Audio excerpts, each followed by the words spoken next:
Well, hello and welcome to our review for Bong Joon-ho's Parasite. Of course, Stephen, this movie which we have been anticipating for months upon months now. We are officially the last country in the world, with Ireland, to get this movie in theatres.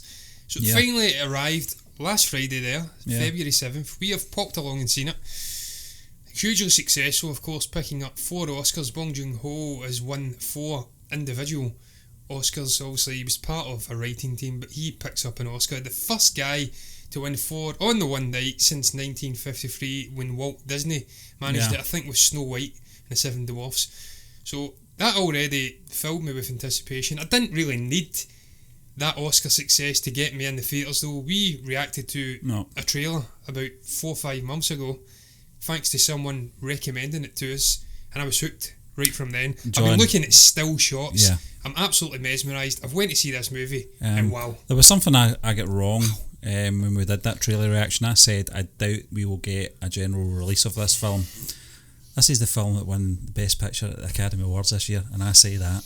What do I know? I said the very best we should hope for is a release at the Glasgow Film Theatre. Yeah.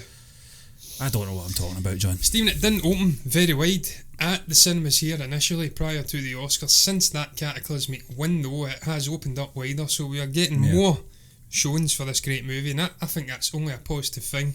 The more people who can go in and watch this masterpiece, the better, because that's what it is. But Stephen, as I digress, we shall get into the meat and bones of this movie. Much like previous reviews, there is a guideline of points, so we don't drift away and start going back and tying ourselves in knots and whatnot. Like the old days, yeah. Like the old days when we were doing breakdowns of Jim Carrey and I kept going back to Liar Liar and whatnot, so we don't want that again. Introduction, Stephen. Yeah. I thought it was so intelligent the way he introduced the Kim family, their plight, the cramped living conditions in this semi-basement in Seoul. Just brilliantly creates an early bond with these characters, this family. And I think that's really required when the movie moves on, because when we do get into the mid to late stages of this movie, you start questioning the motives of the Kim family, and are they really the protagonists, or are they quite... Yeah. You know, they're quite nefarious. They have some evil intentions. Yeah, John, I know exactly where you're coming from. It's something I didn't really want to share with you, you know, what came out of theatre, because we try and consume all these thoughts until we do our show. Yeah. And it was one of the things that did cross my mind during the film. I think it was maybe 3/4 through that I thought the director's doing a very clever thing here. You know, he's getting us to really, you know, get involved in this family, get to know them, get to be part of them, attached to them in some way, and it turns out they are the villains. That I was convincing myself that's what he was doing. Obviously, you know, we'll go into the plot a little bit further on, but certainly that was the thought that crossed my mind, because one of the things I do like about this film is the angle the director was coming from. You know, and from what I saw was that it was a sort of a flip what we're used to with, would you say, desperate, maybe, you know, a poor family who are normally portrayed as a bit thick. Yeah. This family weren't thick. This family were calculated in every way. And absolutely. I loved that. I absolutely loved that. Yeah, Stephen, look, I say that further down. I'll get into that. Yeah. So cunning and so perceptive of the environment and whatnot. They were able to move into this Park household and immediately establish control over the situation, pinpoint out weaknesses in this family, just their gullibility as well. So gullible. But Stephen, quickly before I get on to that, symbolism of Min's grandfather. Of course, Min is the friend of Kevin. His British or his English name is Kevin. He comes in, obviously holding this scholar rock from his grandfather. He presents it to the Kim family. It's supposed to bring financial prosperity, I've says.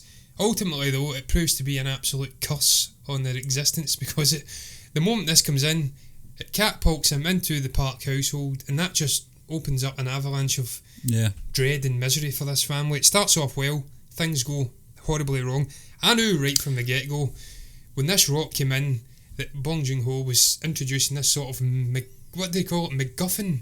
Was that what it's called, a plot device? Yeah. And it had so much symbolism, and as the movie played out, it literally did, because for Kevin it really was a bit of albatross on his back, if you like, because he Yeah, actually there was was nearly killed with it. yeah. I mean, there was too much emphasis on. Well, maybe not too much emphasis, John, but there was a focus on that at the start of the film. And you're right. So happy about it. I think most people knew that this prop would appear maybe later on in the film, and it certainly did.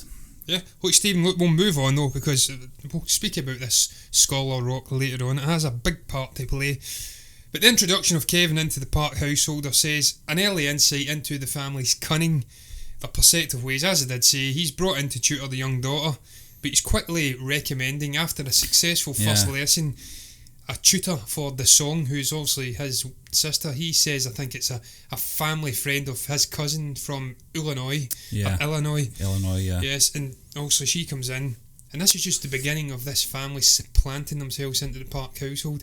I thought that was just an incredible insight into this family, as you did say, flipping the perceptions of maybe what we're used to seeing in a movie like this. Poor family usually are a little bit gullible, a little bit needy. Yeah. Rich family, rich people in films tend to be ahead, 1 or 2 steps ahead, and they're super intelligent and whatnot, twiddling the moustache, if you'd like. Not in this. This poor Kim family are very much on the ball. They're super intelligent. They're able to suss out things, I really enjoyed that. The mother of the Kim family kind of highlighted that later on when she was describing the mother of the rich family, and in regards to she's only nice because she's rich. I think everything that about that family was because of their their financial situation. Everything about them, they didn't have any sort of streetwise credibility about them. They didn't really. The father was obviously a shrewd businessman. You could see that. That was his world, and obviously the mother's world was within the confines of that household and her children. I think it's a little bit unfair to say they were totally gullible. I think that's doing a bit of a disservice to the Kim family, who I felt were more cunning. I felt the first hour when they were putting all these people into play, the mother and father and the sister, and it was all in succession as well, and I felt that is a bit funny, and it was the humour in the first hour of the film I felt was a sort of an indication of where the trailer was going.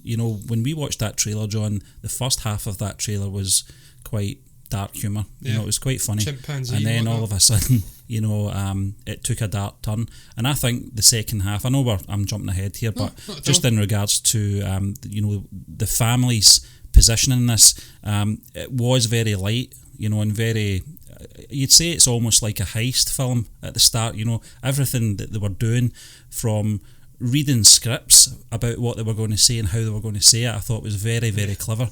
And that's what sort of drew me into the film. I don't know if I could have handled that same kind of tone for 2 hours. I'm glad it did take that twist, because that's what I thought it was like a second sort of wind for the film. Stephen, I think the way that you handled this story, this family, was really intelligent. It was mesmerising. The whole movie was mesmerising, but the first hour, I was just absolutely glued to the screen watching it. As you did say, the way they were all moving themselves, and it was like a master chess player, just moving the pieces around, trying to get a checkmate.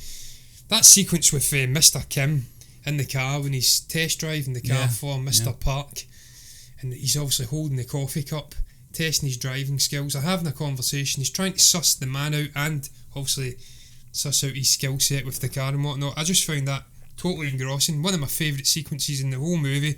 It was so long that just try to get the mother in, Mrs. Kim, into the household, as you did say, reciting lines and whatnot. It just shows you how far and how dedicated this family were to try and get themselves out of this. That's desperation for poverty, you, John. Out of the poverty. What would you call it? I don't know. Out and above the poverty line, if you like. I just thought that was a stunning scene. Obviously, it ends with Mr. Kim putting a bit of hot chili sauce on the tissue. They're trying to get the original housekeeper out. He's eavesdropping on her in the house, the hospital and whatnot. He's trying to persuade Mrs. Park. It's a big elaborate plan. They're flicking, I think, peach particles onto her shoulder and whatnot, getting her to cough. Just a stunning sequence, the way it was shot, everything about it.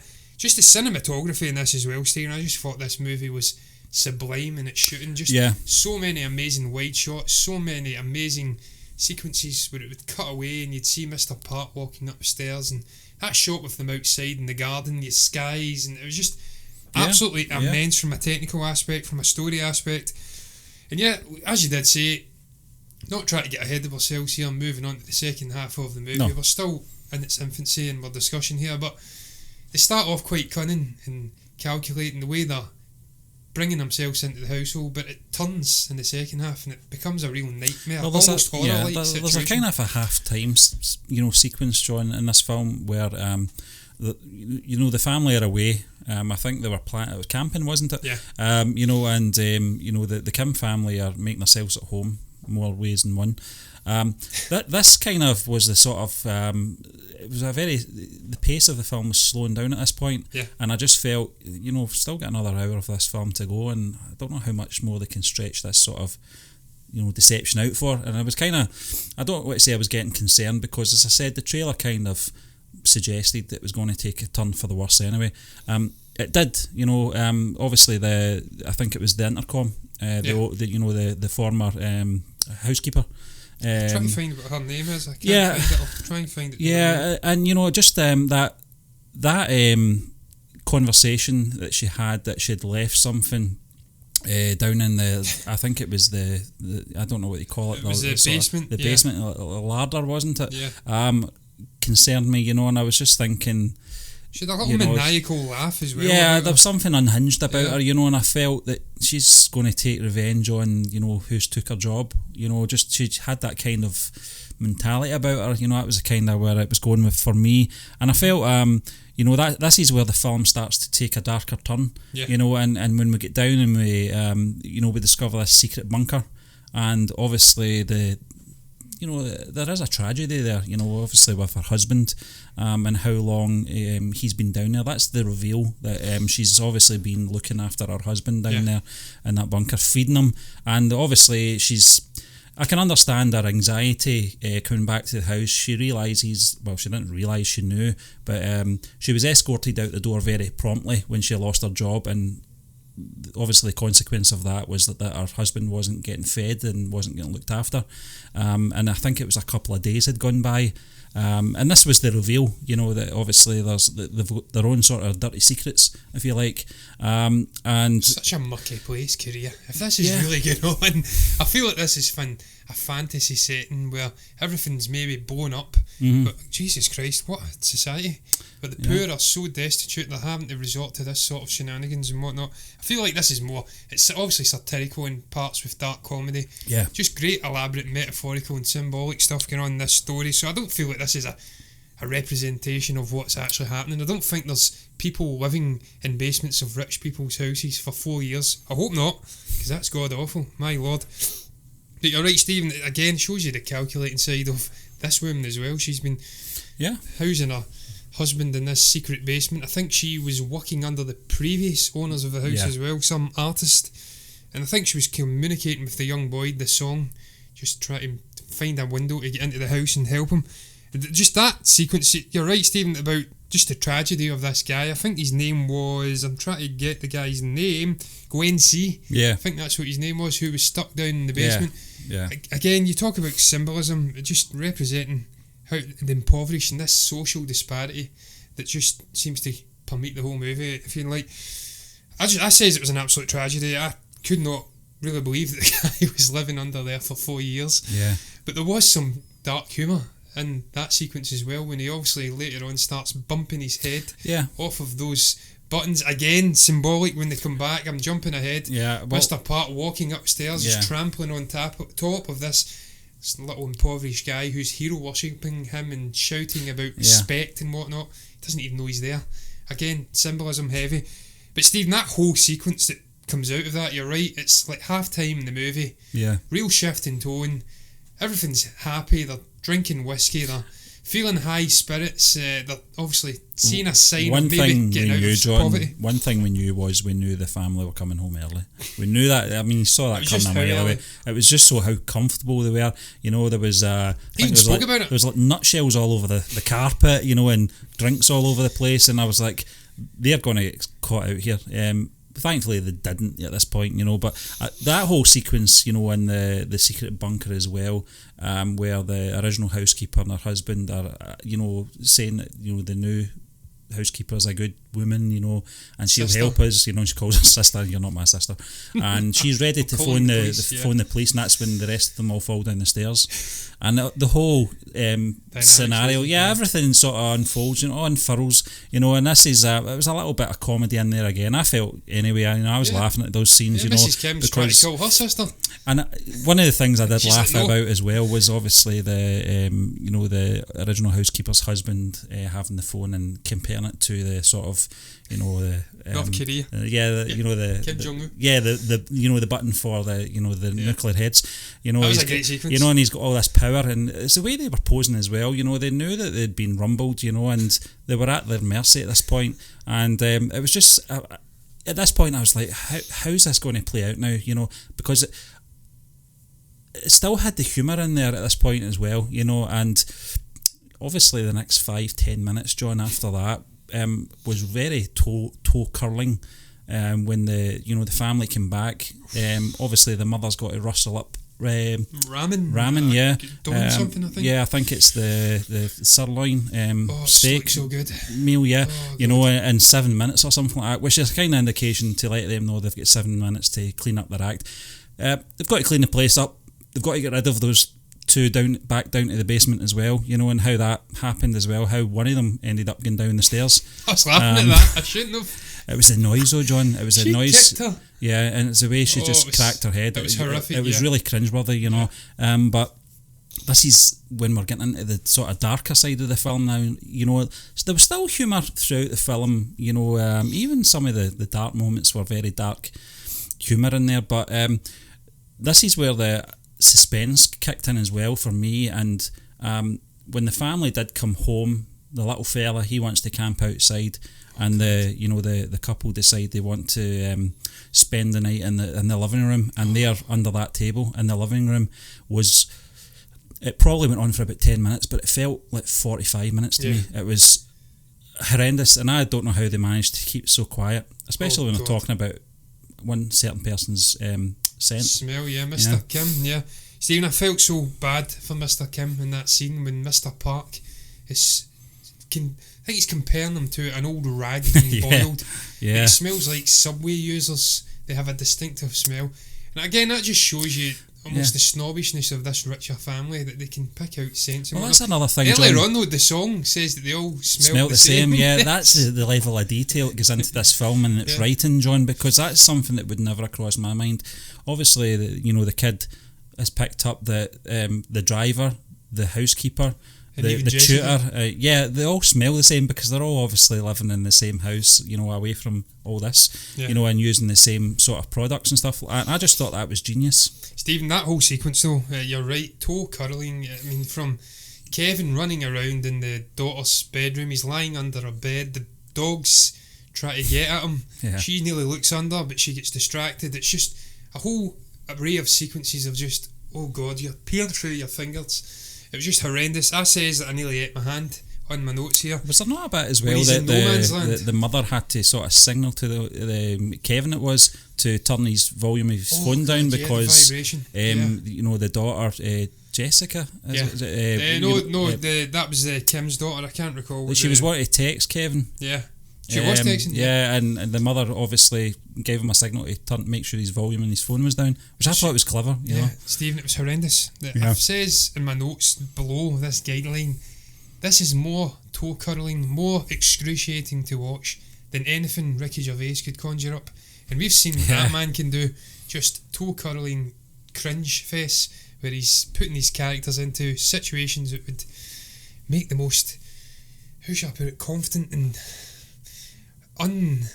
embarrassing person. I mean, he could mark their neck with a blowtorch, and for him, Bong Joon-ho to do this in this sequence, I just thought it was incredible. That's the one thing I loved about this movie. There's just so much little things going on in different sequences, different tones and genres and whatnot. It turned into an almost horror movie where it's like a slasher invasion. They're trying to evade this family, and you're right, when they decide to sleep on the bed or on the couch in the living room and they're under that table, it was just horrendous to watch. Yeah. But the worst was when Mr. Kim was trying to slide out away, and they obviously wake up. Yeah. Oh my god! And he's just lying there with his face down. I know.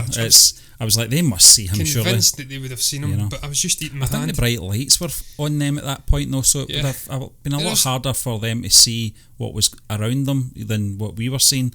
But you're right. I thought the party's over at this point. They've been rumbled. Stephen, there was just so many ways to explain why they didn't see them and whatnot. It was just intelligent in the way they utilised different things in this movie. But yeah, I mean, obviously they then go on. I mean, I've mentioned cinematography, but we kind of did that to the death. But there is so many incredible wide shots of the different parts of this city, the rich, plush mansion setting, then the sort of poorer, almost like, what would you call that? I think, what do they call it over in Brazil?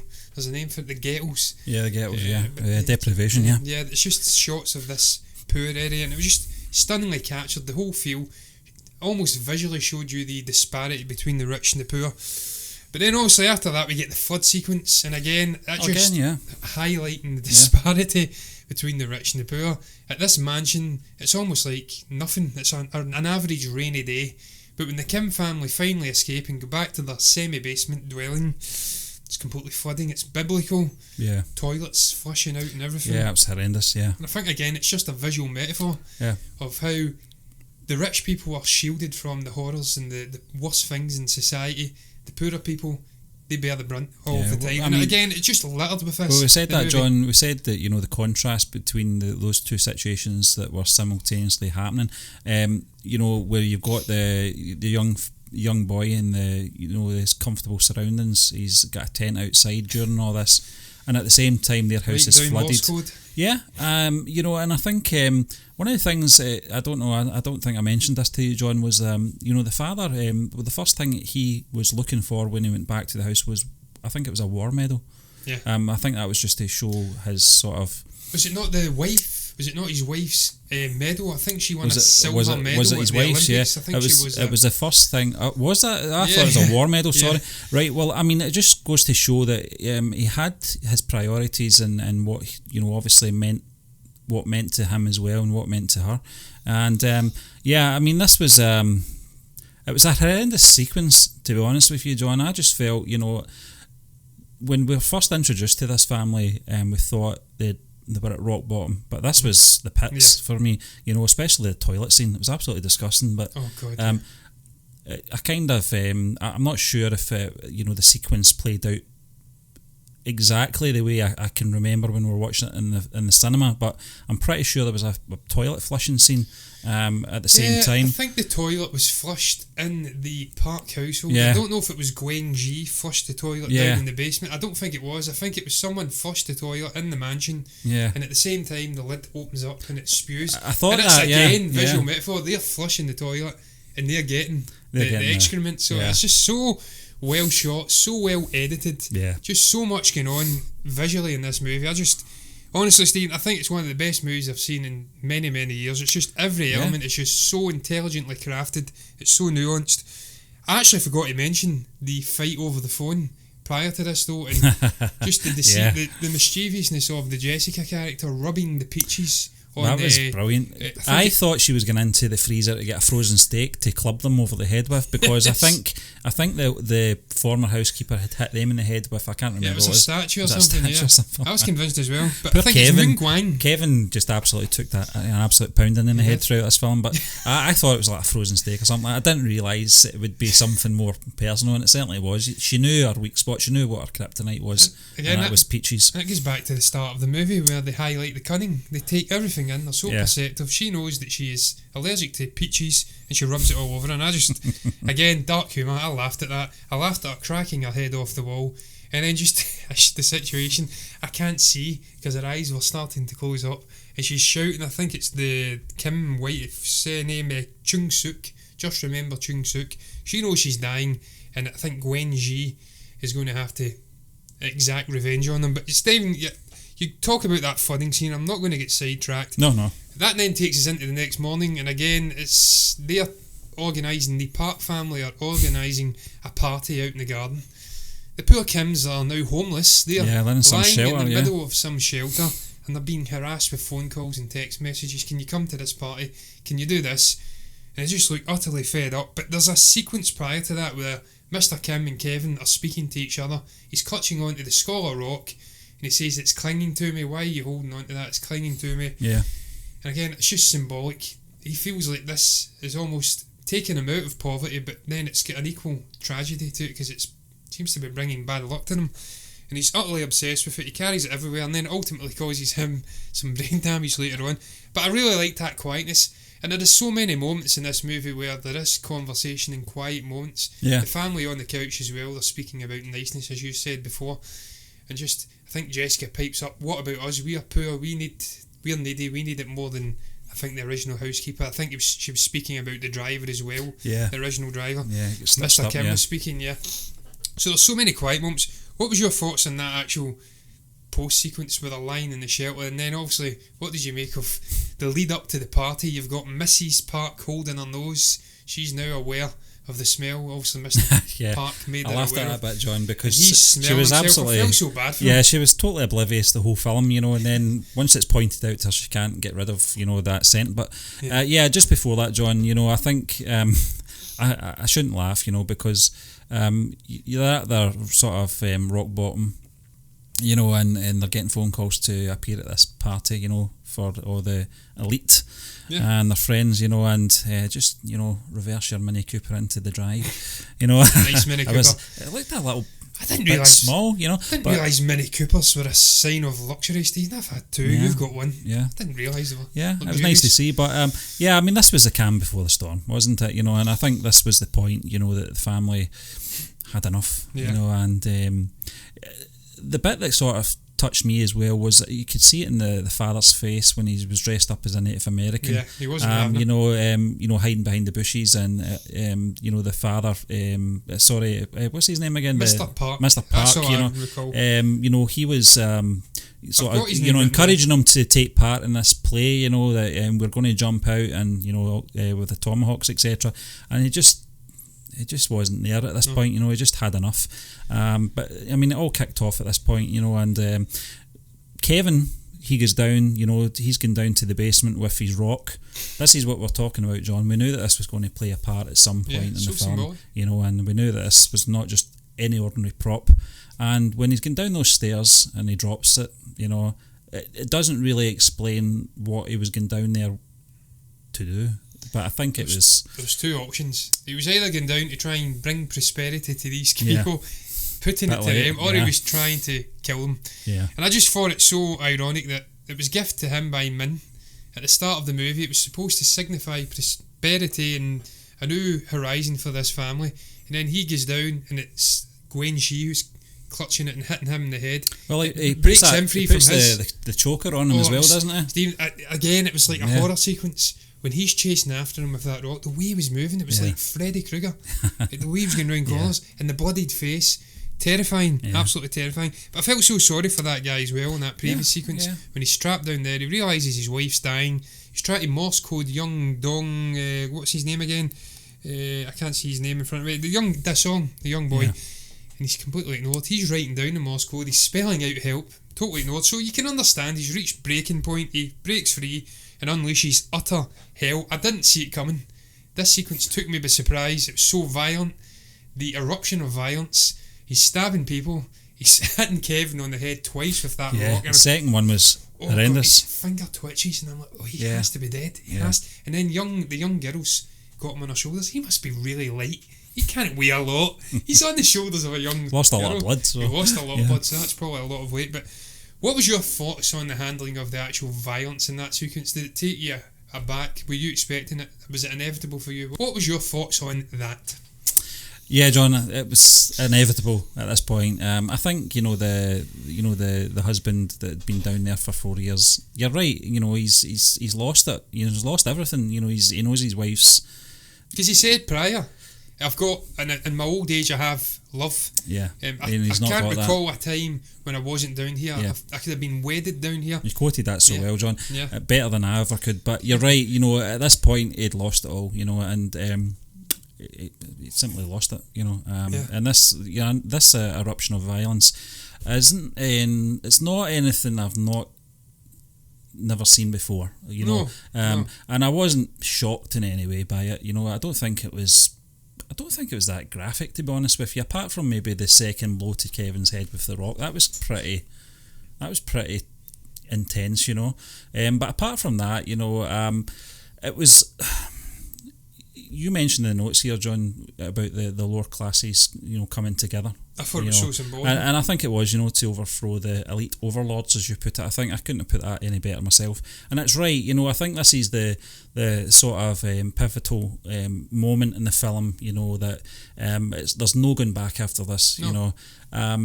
Mr. Park, on the other hand, his fate, it did sadden me, I've got to be honest with you. I actually did like the guy. I did as well. Bong was his name, incidentally. Yeah. Oh, right, okay. He was like a David Duchovny, a Korean David Duchovny. So I immediately connected with the guy. He was a cool dude. Yeah, and it was. I could see where the father was coming from. It was the whole smelling again. And I think at this point they're never going to accept us for what we are. They're always going to have this issue with us being lower class, and I've had enough of it. And he just snapped. He had obviously regret, later on in the film on his actions, because I think he had some kind of a bond, I think, with Mr. Parks, and I think it was just a tragic moment in the film for not just obviously the actor or the characters in the film, but I think for the audience as well, because I think he came across as a decent guy, apart from obviously he had a little bit of a prejudice towards the lower classes, but it wasn't something that was obvious. No. He wasn't. He didn't belittle them in any way. It was something very subtle, but obviously it was picked up on. And Stephen, also he's having that conversation with his wife, and he doesn't realise he's there. He's doing it out of sight. He doesn't realise he's offending him. Yeah. And as you did say, he praises him in a way, because he says he's almost always, he nearly crosses the line, but he never does cross it, and I respect that. So even though he had an issue with the smell, which I would have as well, I don't like smells, he never belittled him, as you did say. Thought he was a genuinely good guy, also looking after his children and whatnot. It was a real shame. But again, earlier in the film, these two poorer families are warring with each other over a phone, over who gets to reign supreme in this empty house while these elite overlords are away. And then it almost felt like a metaphor for them coming together, and it's almost like if the poor work together, they can overthrow these elite overlords. They can make real changes in society. It doesn't have to be the status quo. That's what I felt he was trying to portray in that scene. Right away I clicked. I thought that's incredible. There's so many moments like that in this movie, as I did say. So much symbolism. I have says that next. I think I have anyway. Symbolism in the movie, visual symbolism, things like Gwen G bumping his head off the light switches, which we said before, walking upstairs. He's kind of a walking over the top of the lower class. He doesn't really like them. So many moments like that. Really enjoyed that sequence. As you did say, the violence wasn't that gory or whatnot, but just in the context of this movie, I never really seen it getting that violent. I thought the bump in the head, and maybe the blood off of the switches was as far as he'd go, but not, it went batshit crazy. Obviously, poor Jessica gets stabbed in the chest, and then Dong Eek gets stabbed as well, and it's a sad end. That then takes us in, though, to the ending. Mr. Park's fate, and Kevin's fate as well. He survives that blow to the head. Yeah. Brain surgery. He's laughing almost hysterically at his sister dying. Everything, really. In the courtroom, he's laughing at getting a suspended, I think, 6-month sentence or 6-year sentence or something. I can't recall what it was. Poor Mr. Kim, though, is down in the basement. He's made his escape. He's eluding the law, and it's revealed that he's took the place of Gwen G. And I thought that was just tragic. Again, I'm sure there's some symbolism there. I don't know what it is, though. I can't pick up on everything. No. I'm not that intelligent, sadly. But there was something going on there. Just this, him replacing this guy, he almost pitied. It was one of the things at this point as well, John. I wondered what had happened to the mother and the son, and the daughter, because I can't remember that being explained. Obviously with what happened that day, they weren't going to return to that house. I think they actually mentioned that the house was sold, a lot cheaper than its value as well because of the incident, but it wasn't something that wasn't explained well. If I was having any sort of gripe, very picky, I know, but just because of the relationship between Kevin and the daughter, there was obviously a bond there. She liked him, he liked her, and it didn't really go anywhere after that. I suppose it couldn't, because at the end of the day, his father killed her father, so yeah, horses for courses. Absolutely, Stephen. Look, the ending, in a sense, though, this sort of dual reality. You've got Kevin writing out a perceived future. He's realised his father's down in the basement. He noticed the switches moving or flickering away, and he managed to decode the Morse code. He's then writing out a reality. I will go to university, I will earn money from a good job, and then one day I'll buy the house and you can come up and live with us. Again, I can imagine there being about 70 different meanings behind this. I've not checked, but there must be about 40 different videos on YouTube. This is how it ended. It's almost like a Christopher Nolan movie. This movie just screams Nolan to me as well. Yeah. I can see what people mean when they say Bong Joon-ho is like a Christopher Nolan, a Korean version, because it's so cerebral, the storytelling. It's so complicated within simplistic, superficial storytelling. And then just the ending, it's just ambiguity. If you don't get the last shot, John, the ending would be pretty clean cut. But it wouldn't make any sense. Where you're getting the family reuniting in the garden of that house. Yeah. And as simple as a story that would be, it wouldn't make any sense, if you know what I mean. It'd almost be like the Shawshank Redemption, happily ever after. Not according to Lemmy, but yeah, I heard that. Yeah, but I think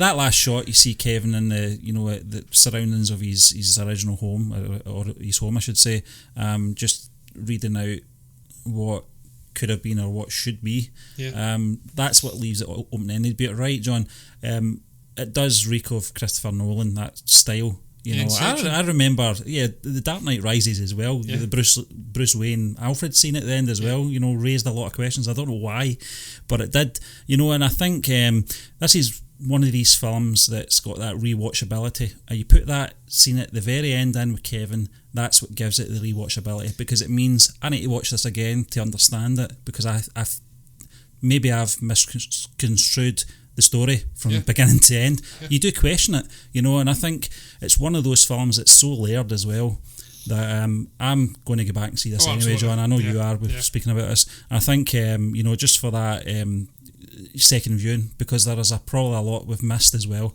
but what a film. Stephen, look, final thing I would add about that ending, obviously I took that it goes back to the conversation he had in the shelter with his dad, speaking about what was the plan. His dad gives him a big sort of monologue about plans don't exist. You just go with the flow. If you plan everything to meticulous detail, it won't play out the way you want anyway. Well, it seemed to work for them. Yeah, it seemed to until work. They stopped planning. So you're talking rubbish. Not you, the father. But obviously he's got a plan to get out of this impoverished state. He's fighting hard. He's writing. He's back from brain damage, and he's determined to go to university, find a way out of poverty, and then go and help his father. So maybe it was playing back into that. I don't know. You could read and speak for about an hour on that ending and just the ambiguousness that surrounds it. Yeah. I would go into the story briefly, Stephen. What was your thoughts on this story as a whole? I mean, I've wrote here something. I can't bloody find it.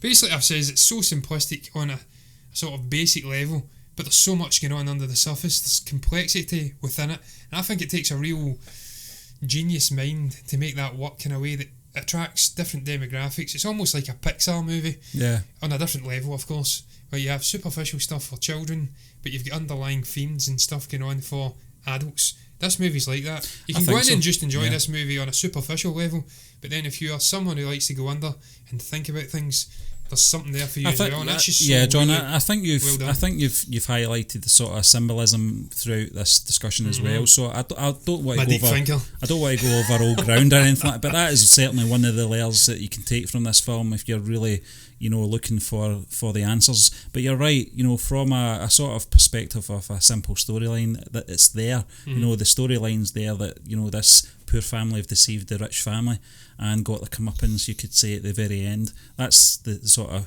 the basis of the film. But you're right, you can look further into this and look into some of the humour that we probably missed some of the humour as well, in that first viewing. Meant to say that as well, Stephen, translation from Korean to English. Yeah. Did you feel any of the subtitles were maybe the meaning of certain conversations was lost in that translation? Well, I can't speak Korean, John, but I think I sense that there was none, or there wasn't many missed translations, from Korean to the English subtitles, because it just seemed to fit it seemed to, just with the sort of body language and the reaction of the actors as well, you kind of paired off well with the subtitles.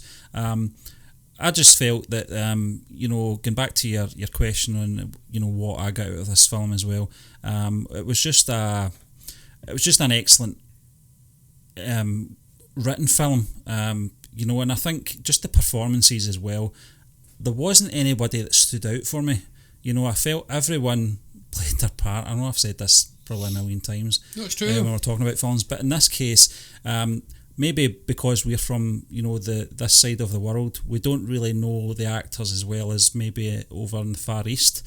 Some of them will probably be more stand out than others. I'm not really sure. Maybe somebody wants to comment and correct us on that. But what I got and what I sensed was that the director wasn't going out his way to have some star-studded, performers in there.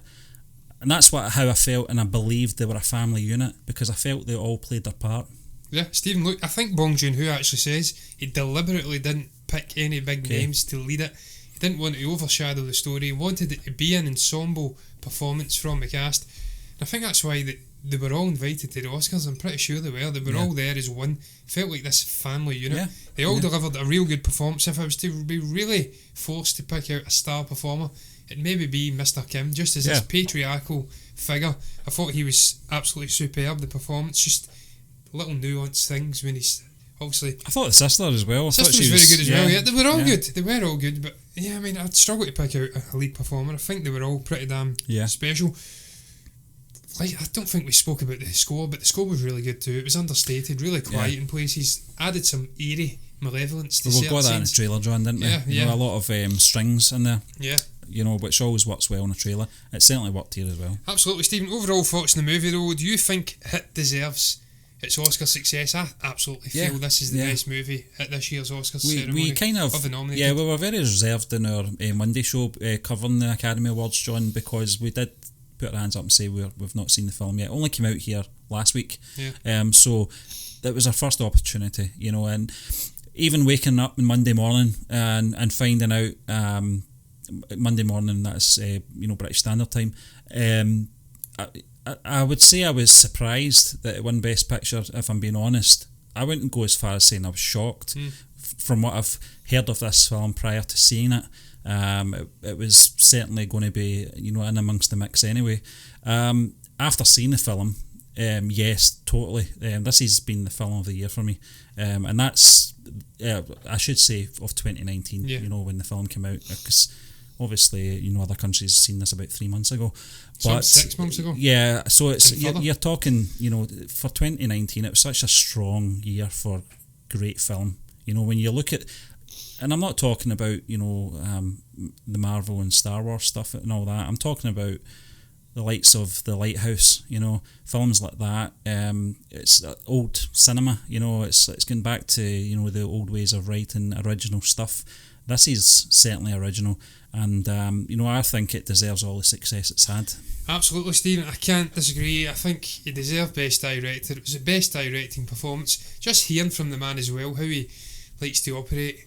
Just to have an on-set editor over in Korea, and then they go back to square one in post and rework it and whatnot. Real labour of love. I got that. I got it from a story. I think he thoroughly deserved to win for original screenplay, for Best Director. I think it was the Best Picture ultimately.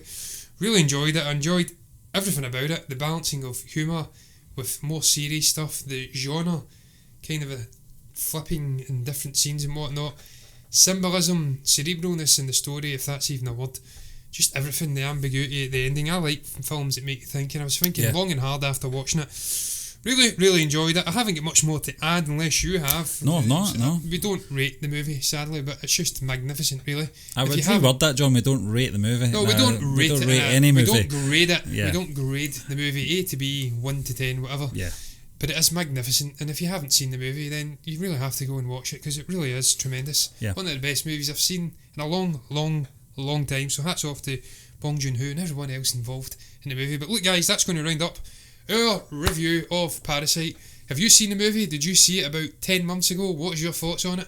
If you've got anything to say about it below, you can comment. Maybe you disagree. What was it you asked? You asked a question about something as well. Maybe you can answer Stephen's question as well if you've got an answer to that. You can also like the video if you've enjoyed it, and you can subscribe to the channel if you've enjoyed the content. I'm hitting my mic here. And if you do, then you'll see us again for more shows, more reviews, and everything else in between.